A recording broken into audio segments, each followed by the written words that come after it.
Ayun po, sa wakas, umulan din. Ngayong umaga lang po yan. Sobrang init ngayon lang umulan. Ayan, si Kuya Joey Oh, umagang umaga pa lang, sipag na. Makahit para sa pamilya. Tularan po natin yan. Lakas ng ulan dito. Sobrang init sa hapon ngayon, umulan. Buti naman umulan, nadiligan yung mga tanim doon sa kabila.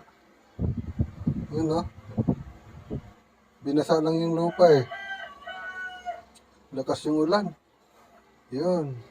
Buhos pa ulan ating mundo'y lunuring tuluyan.